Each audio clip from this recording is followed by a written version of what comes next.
boa noite a todos. Me chamo Cleiton Antônio Oliveira.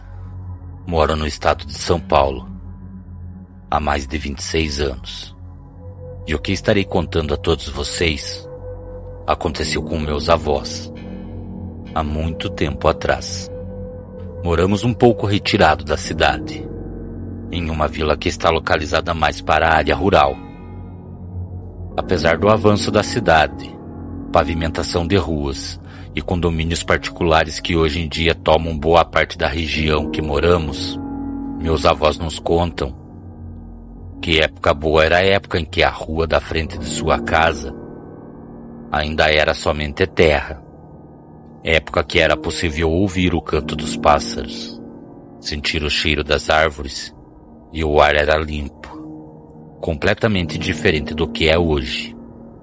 O que estará sendo contado a todos vocês, meus avós carregam essa história com eles, e sempre que nossa família se reúne, eles não hesitam em nos contar. Minha avó se chama Filomena, tem 85 anos, e meu avô se chama Heitor, e é 2 anos mais velho que a avó Nena. Apesar da idade avançada, ambos gozam de suas faculdades mentais e possuem uma saúde de ferro. Bom, vamos lá. Meu avô e minha avó se casaram muito jovens e decidiram montar sua casinha nessa região que a maior parte de nossa família mora nos dias de hoje. Em uma época remota, todo esse lugar era tomado por árvores. Minha avó conta que da onde eles moravam, a próxima casa era quase 100 metros à frente.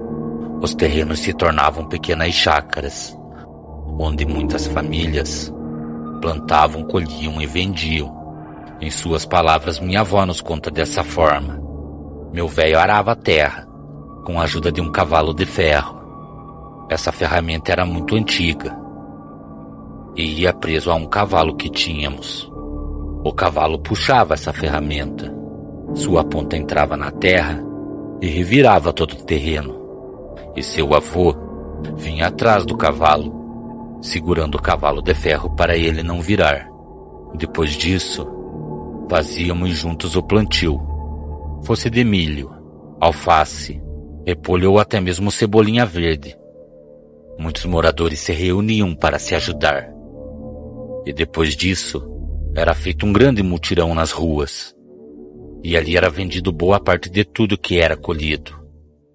Com o dinheiro arrecadado pelas vendas, mantínhamos nossas famílias e também beneficiávamos a pequena igreja que tínhamos em nossa comunidade. Mas tudo começou a mudar. Minha avó conta que depois de alguns anos morando naquele lugar, começou a acontecer coisas diferentes durante a noite. Coisas que não aconteciam antes. Boatos e rumores corriam no pequeno vilarejo, que andar por suas ruas à noite já não era mais seguro. Algumas pessoas passaram a espalhar a notícia que quando vinham de seus trabalhos ou da casa de amigos, foram surpreendidos por algo grande, de pelagem rala, com o corpo desfigurado e carregado de cicatrizes. O que passou a ser visto durante as noites pelas ruas escuras do vilarejo possuía uma grande semelhança de um grande cão. E o que mais chamava atenção nessas conversas era que esse ser era facilmente confundido com uma pessoa, pois essa criatura também andava ereta, como uma pessoa. Conforme toda essa conversa ia se espalhando por todo o vilarejo, muitas pessoas temendo sofrer ataques ou terem os seus terrenos invadidos, passaram a deixar fogueiras acesas durante a noite, acreditando que isso viria a manter o que é que fosse que estava aterrorizando a todos, longe de suas terras. Certa noite, depois que meus avós se preparavam para descansar, começaram a ouvir o som de algo que parecia cansado atrás de sua casa. Era uma respiração pesada, que parecia se engasgar em sua própria saliva. Minha avó conta que ela ouvia, em meio a essa respiração, como se alguém estivesse segurando sua dor. Também era possível ouvir baixos murmúrios, misturado com grunhidos. Quando meu avô caminhou em direção à janela do quarto, o que ele conta que viu pela fresta da janela, naquele momento, acabou o deixando muito pensativo. Havia um homem andando arqueado nos fundos de seu terreno. Esse homem estava com uma grande capa preta sobre seu corpo e parecia se contorcer de dor. Meu avô, temendo por sua vida e também pela vida de minha avó, ficou somente observando, e ele conta que viu aquele homem se deitar no chão e se espojar na terra. Aquilo gritava como se tivesse sendo marcado com ferro em brasa, e não demorou muito para o que naquele momento era um homem dar lugar a uma criatura do inferno. De imediato, meu avô foi até a gaveta de uma velha escrivaninha que tinha ao lado de sua cama e pegou um velho revólver, que ele chama de garruncha. Calçava somente 2 balas. Depois de estar com a arma em mãos, tomou a decisão de abrir a porta e se esgueirar pelos cantos escuros da casa até chegar próximo à criatura. E foi no momento em que ele se aproximou do local onde aquela coisa estava, já tinha sumido, e quando retornava em direção à porta de sua casa, no exato momento em que ia entrar, ouviu barulho na mata, e não demorou muito para que aquele demônio do inferno saísse correndo em sua direção. Nesse momento ele apontou sua velha arma na direção da criatura e atirou. Ele conta que uma das balas falhou, mas a outra pegou em cheio em uma das patas da frente daquela fera, que no mesmo momento deu um forte uivo e correu em direção à cerca que tinha em frente da casa. Depois de pular a cerca, era possível somente ouvir seus gritos. Quanto mais aquele ser se afastava, mais baixos seus gritos foram ficando, até que tudo voltou a ficar em silêncio. Depois de tudo isso ter acontecido, muitas pessoas souberam do ocorrido nas terras de meus avós. E quando perguntavam a meu avô o que tinha invadido suas terras, ele sempre contava a todos que de início era um homem, mas depois de ver aquela coisa se espojar no chão e ouvir o som que parecia ser ossos se quebrando, ele acredita que o que estava naquela noite em suas terras era um maldito lobisomem. Passado algum tempo, tão logo o final de semana chegou, eles foram até a igreja, que foi construída pelos próprios moradores daquele local. Durante o final da missa, foram até o padre que ministrava aquela manhã e perguntaram por um padre conhecido por todos da região o que havia acontecido com o padre Silvinho. Então lhe foi dito que esse padre estava se recuperando de alguns problemas que teve em alguns dias atrás, mas que tão logo estivesse com sua saúde recuperada, voltaria a ministrar a missa na igreja e poderia atender não somente meus avós, mas também a todos que o procuravam, tanto para lhe pedir conselhos, como para se confessarem. Alguns dias se passaram. Minha avó já estava se sentindo incomodada com a moléstia que afligia o padre, que sempre os ajudou e os recebeu com muito carinho. Convidou meu avô para um fim de tarde ir até a igreja para estar prestando ajuda ao padre. Como nessa época todos se conheciam no pequeno vilarejo, por cada casa que estivesse alguém pela frente, era comum parar e ter um dedo de prosa. E assim meus avós foram seguindo seu caminho. Quando foi próximo às 8 horas da noite, eles começaram a se aproximar da praça, que estava localizada à frente da igreja. E no momento em que estavam passando por entre esta praça, notaram que a porta da igreja estava entreaberta. Passado alguns segundos, tanto meu avô como minha avó observaram que uma pessoa acabou saindo de dentro da igreja. Pela forma que caminhava, parecia estar com muita pressa e também olhava para ambos os lados, parecendo que ninguém poderia o ver. Meu avô também notou que o homem que saiu lá de dentro estava encoberto por uma grande capa preta. Meu avô conta que naquele momento Algo acabou o deixando muito pensativo, pois no momento em que viu o que supostamente seria um homem saindo da igreja, ele se lembrou da criatura que invadiu suas terras. Ele nos conta que quando caminhou em direção à janela e viu uma pessoa encoberta por uma capa negra, para o seu espanto, a pessoa que saiu da igreja usava uma capa muito parecida. De imediato, meu avô colocou a mão sobre o ombro de minha avó e a pediu para que ela não fizesse nenhum barulho, que viesse a estar chamando a atenção da pessoa. Da onde eles estavam, eles ficaram observando e tentando ver quem poderia ser a pessoa que saiu da igreja e se esgueirava pelas ruas escuras ao redor da praça. Foi então que meu avô teve a certeza de conhecer aquele homem. Minha avó ficou muito espantada e assustada. No momento em que meu avô contou que a pessoa que estava naquele momento, parecendo estar se escondendo pelas ruas escuras ao redor da praça, era o próprio padre Silvinho, meu avô acabou desconfiando daquela situação e falou para minha avó que deveriam ficar escondidos na praça até que aquele homem sumisse. Depois que retornaram até sua casa, minha avó perguntou o motivo de meu avô ter ficado tão espantado.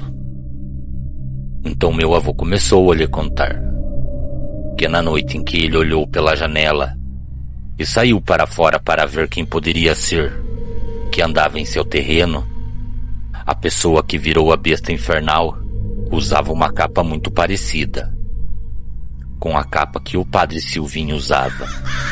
E sim, depois disso os dias foram se passando e o povo do vilarejo já andava preocupado e se perguntando o que teria acontecido com o padre Silvinho, que não mais era visto na igreja. O povo, além de estar preocupado com isso, também passava a se preocupar novamente com novas aparições do lobisomem, que dessa vez vinha invadindo muitas terras e deixando um rastro de animais mortos.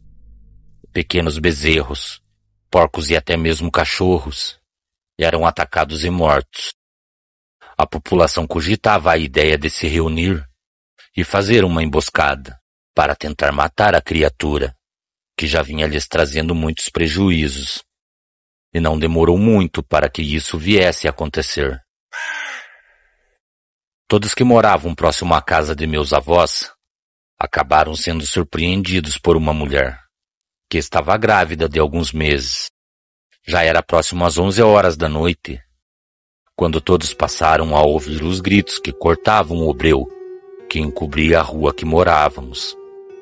Quem subia gritando era essa mulher grávida. Ela pedia socorro e dizia que a criatura iria matá-la. Com isso, de imediato, muitos moradores, ouvindo o pedido de socorro, saíram para a frente de suas casas. Alguns carregavam foices e facões, e outros com armas de fogo em punho.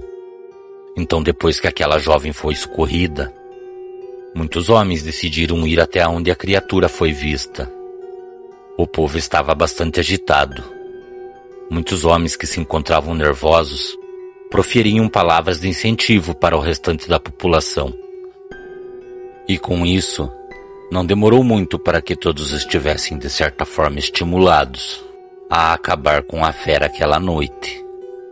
Enquanto todos se reuniram a uma casa vizinha nossa, meu avô e minha avó acharam melhor ficar em sua própria casa. Meu avô conta que o silêncio da noite foi cortado com o barulho de tiros disparados na direção em que o restante da população acabou indo. Não demorou muito para que aqueles tiros cessassem. Meu avô e minha avó estavam na sala da casa, completamente imóveis. Esperavam somente ouvir as vozes dos moradores que foram ao encontro da fera. Então meu avô conta que no momento em que ele levantou da poltrona que estava sentado com a minha avó, um forte estrondo foi escutado sobre a parede de trás da casa. Minha avó então correu trancar a porta, apagou a luz da casa e ambos ficaram calados lá dentro.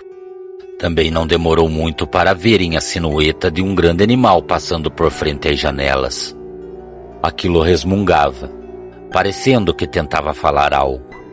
Meu avô lentamente caminhou até o quarto para pegar a sua arma.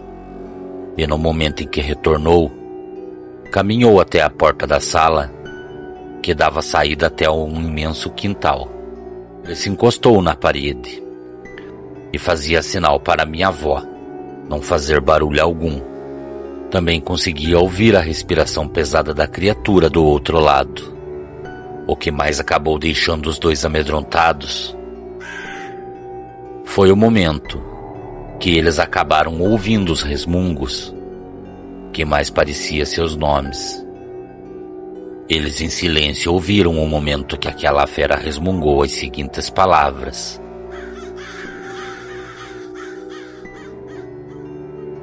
Filomena e Heitor, peço desculpas pelo que causei a vocês.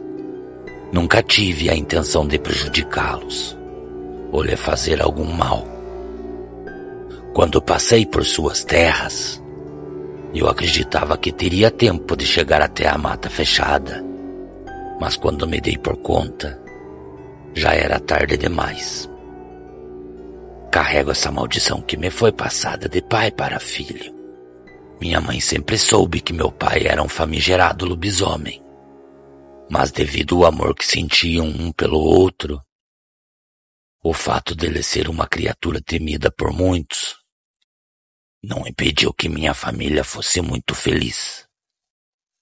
Eu vivo por matas fechadas, nunca fiz mal algum a nenhum ser humano. Também não mato nenhum animal por puro prazer. Mato somente o necessário para matar a fome que carrego, no momento em que a criatura toma o meu lugar. Sempre que estou nessa forma, a criatura caminha por estradas escuras e pequenos vilarejos. Mas não se preocupem, estou indo embora desse lugar. Somente peço a vocês que guardem esse segredo. Não contem ao povo desse pequeno vilarejo que me acolheu com tanto carinho o que realmente eu sou. Hoje eu estou passando por aqui somente para me despedir de vocês. Estou indo para bem longe desse lugar e vocês não voltarão a me ver e nem ver essa maldita fera que carrego comigo. Meu avô conta que depois disso, aquele ser foi embora. Nunca mais foi falado sobre a aparição do lobisomem. E o povo simplesmente se entristeceu com a notícia que recebeu no culto de final de semana. Foi dito a todos pelo padre que estava ministrando aquela manhã que nosso amigo, o padre Silvinho, foi transferido para outra cidade. E com isso, ele não voltaria a ministrar naquela igreja. O povo ficou muito triste, pois o padre era muito querido por todos. Somente meus avós e minha família que sabem sobre esse fato. E esse segredo nunca foi contado para ninguém. Como eu disse, o fato do acontecimento, minha família conhece. Mas somente meus avós sabem quem é o padre lobisomem. Cordiais uivos a todos. Boa noite.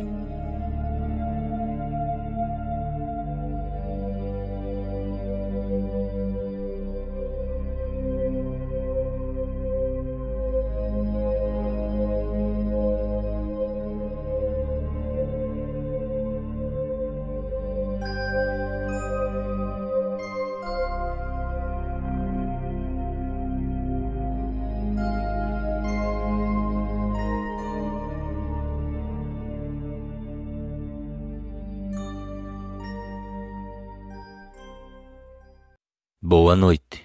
O que irei contar através desse relato, de certa forma é algo que eu ouvia falar muito, mas nunca dei atenção. Trabalho em uma empresa que presta serviços de montagem e manutenção de silos por todo o Brasil. Muitas empresas já têm como um contrato de trabalho formalizado, onde 2 ou 3 vezes por ano, toda a nossa equipe se dirige até o local, para efetuar as devidas assistências.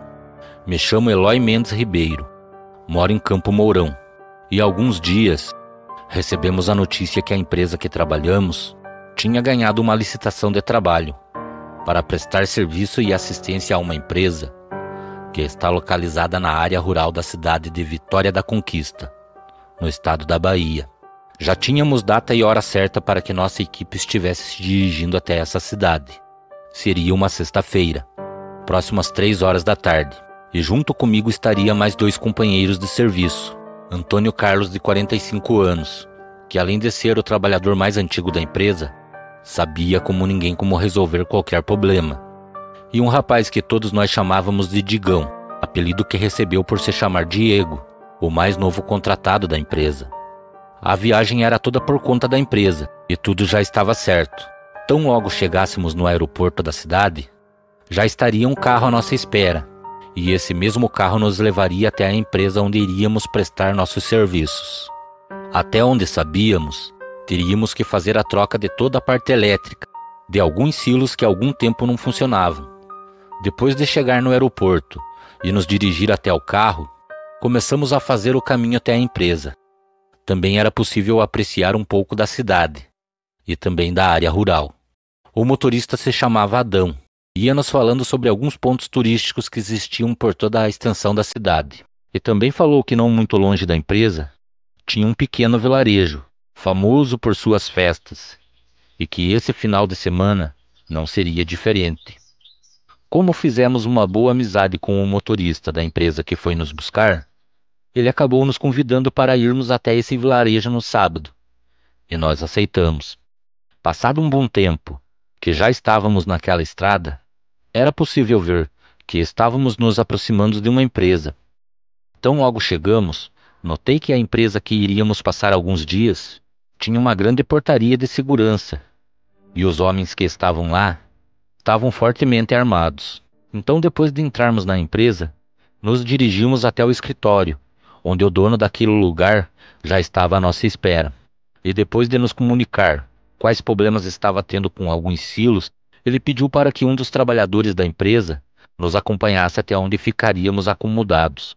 Eram quartos que foram feitos ao lado de um grande refeitório, onde os trabalhadores faziam suas refeições, e sem dúvida alguma, faríamos também. Então, depois que aquele trabalhador nos deixou na porta do nosso dormitório, recebemos um alerta daquele trabalhador, que acabou deixando não somente eu, mas também meus companheiros de trabalho pensativo. Aquele homem falou que logo após a janta, o melhor a se fazer era ir para os dormitórios e não ficar andando ao redor da empresa. E quando perguntamos o porquê, aquele homem simplesmente desconversou e tratou de voltar a seus afazeres.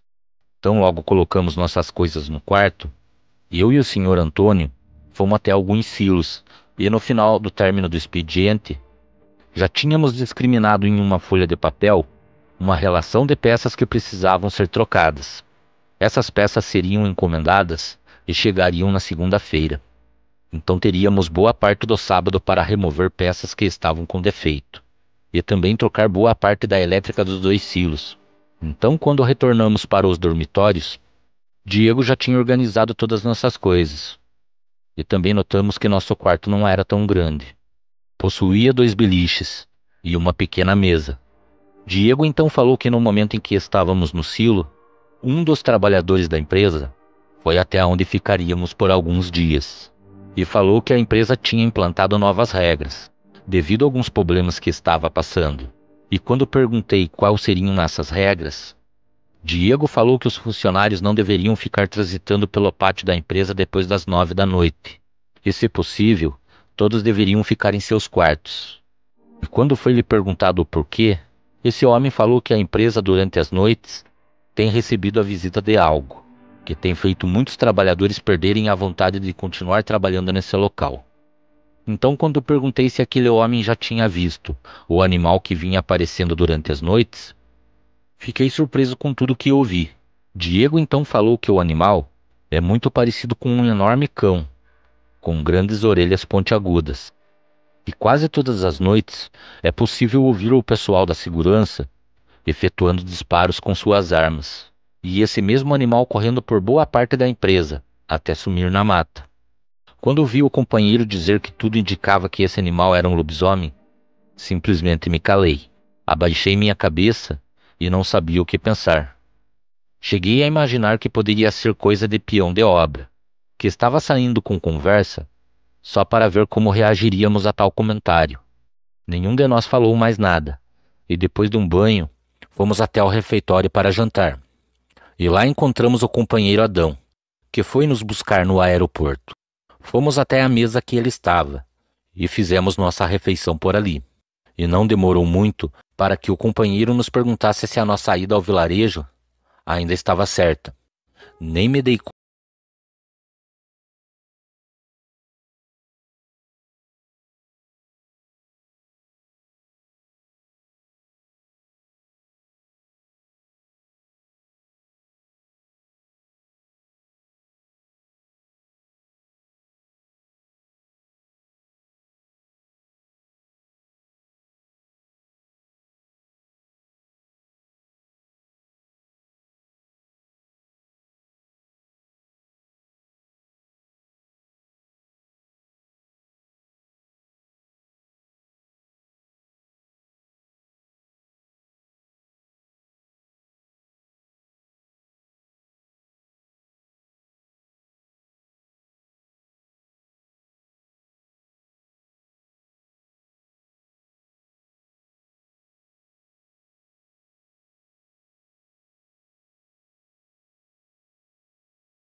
Trancamos o quarto e entramos no carro, e fomos até o vilarejo.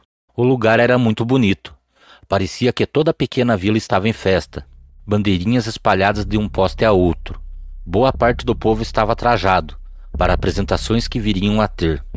Isso sem falar que tinha muita comida e bebida à vontade. Logo após as apresentações que foram realizadas pelo povo, um grupo local começou a tocar músicas raízes, que animaram ainda mais a população. E com isso, até mesmo eu e meus amigos fomos pegos de surpresa. E quando nos demos por conta, já estávamos dançando por entre aquele povo. Entre uma música e outra, o intervalo nos possibilitava conhecer ainda melhor o povo daquela região, que surpreendentemente nos recebia com muita alegria.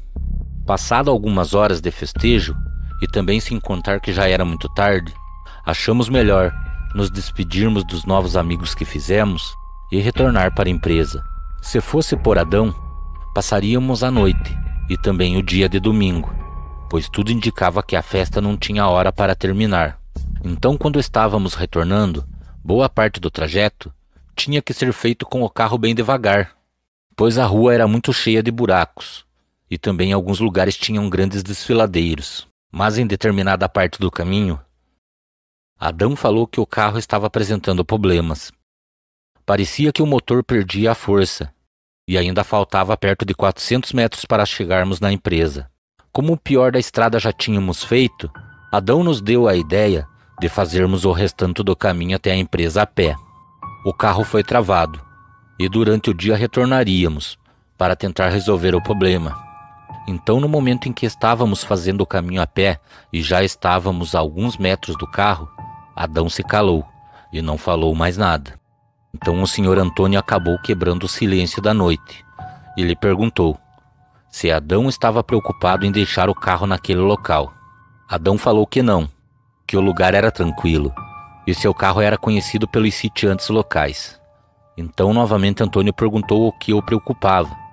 Adão falou que aquele horário não deveríamos estar andando a pé, ainda mais por aquele lugar. Admito que quando ouvi Adão falar aquilo, fiquei um pouco espantado, mas não falei nada. E não demorou muito para começarmos a ouvir o som de galhos quebrando na mata. Parecia que alguma coisa já vinha nos acompanhando. Quanto mais olhávamos na direção em que se ouvia o som de galhos quebrando, mais o medo tomava conta de todos nós. Em determinado ponto da estrada, aquilo pareceu correr por entre a mata. Conseguimos ver uma enorme sombra negra que cruzou a rua, e nesse momento vimos que aquilo estava à nossa espreita. Estava esperando o melhor momento para nos atacar. Olhamos para os lados, à procura de qualquer coisa que pudéssemos usar para nos defender. Então Adão e o Sr. Antônio começaram a pegar algumas pedras, e eu e Diego conseguimos achar alguns galhos secos que estavam caídos pelo barranco, e continuamos fazendo o caminho até chegar no local em que vimos que algo muito grande tinha cruzado a rua. Então nesse momento olhamos para a mata e conseguimos ver como se fosse uma grande sombra que estava em pé. Também era possível ouvir sons de grunhidos que se aproximavam ainda mais. Foi então que aquela coisa soltou um grito que cortou a noite. Ainda me lembro como se fosse nos dias de hoje. Aquele grito parecia um uivo dado por um cão, mas se misturava com um grito quase humano. Naquele momento, pedras e galhos foram jogados na direção em que aquele animal estava. Eu e meus amigos corrimos o mais rápido que podíamos. E no momento em que estávamos chegando na empresa, notamos que algo de estranho já tinha acontecido, pois a movimentação dos guardas e também de outras empresas que prestavam serviços ali era muito grande. Então perguntamos a um dos guardas o que havia acontecido, e ele nos falou que um dos dormitórios tinha sido invadido, e que só não aconteceu o pior porque não tinha ninguém no quarto. Quando fomos até nosso quarto, tivemos uma surpresa. O quarto invadido era o nosso. Se estivéssemos dentro do quarto, no momento em que a fera invadiu, o pior poderia ter nos acontecido. Então voltamos rapidamente à portaria e contamos tudo o que nos aconteceu quando retornávamos para a empresa. E nesse momento, conseguimos ver que muitos trabalhadores estavam voltando correndo até a guarita e falavam que o lobisomem estava na mata. Todos estavam com medo de sofrer um novo ataque. Então nesse momento notei que Diego não estava conosco, e quando olhei em direção ao nosso quarto, que ficava a uns 50 metros da guarita, vi Diego na porta, e também aquele cão do inferno caminhando em sua direção. Os guardas fizeram disparos para tentar afugentar aquela coisa, mas de nada adiantou. Então no momento em que os guardas correram em direção à fera, eu fui junto. Um dos guardas perguntou se eu sabia usar uma arma de fogo, e me deu uma arma. Quando o lobisomem nos viu, disparou em direção a Diego, que estava de costas para aquela fera. No momento em que disparamos, Diego notou a aproximação daquele ser e se trancou novamente no quarto. Aquilo se jogou por 2 ou 3 vezes na porta e não conseguiu derrubá-la. Então aquele ser investiu sobre nós, que no mesmo momento abrimos fogo contra aquela besta do inferno. Então quando aquilo chegou em um certo ponto da empresa, onde a luz era mais forte, conseguimos ver aquele ser. Nunca tinha visto nada igual em toda a minha vida. Aquilo parecia uma pessoa de porte médio, e com a cabeça de um cão com grandes dentes em sua boca. Também era possível ver suas mãos deformadas e com grandes garras negras. Aquilo exalava um cheiro muito forte, que parecia carniça. Naquele momento abrimos fogo contra aquela criatura, e conforme os seguranças se aproximavam, aquela fera também se afastava em direção à mata. Incrivelmente aquilo conseguiu escapar com vida. Então no momento em que se embrenhou na mata, conseguimos ver aquilo abaixado por entre a vegetação e nos observando. Então aquilo sumiu. Depois de ter certeza que Diego estava bem, e como já se aproximava das 5 da manhã, ninguém mais tinha cabeça para dormir. Ficamos reunidos próximo à guarita, e tão logo o dia chegou, voltamos até o carro de Adão. Logo depois de ajudá-lo, pedimos para que Adão nos deixasse na cidade. Nos hospedaríamos em algum hotel e na segunda-feira voltaríamos terminar nosso serviço. Então na segunda-feira, tão logo chegamos, os guardas nos contaram que no domingo à tarde, próximo à empresa, foi achado o corpo de um homem que morava em uma pequena casa que tinha na mata. Esse homem tinha sido alvejado por balas. Um dos guardas nos falou que tudo indicava que aquela pessoa era o lobisomem. Então, quando perguntei como tinha tanta certeza, ele me respondeu que as balas que o atingiram eram do mesmo calibre usadas por eles. Depois que terminamos o serviço e retornamos para a nossa cidade, eu fiquei pensando em tudo que vivenciamos naquele lugar e cheguei à conclusão que não importa o lugar, o mal existe. e pode nos surpreender quando menos esperamos. Boa noite.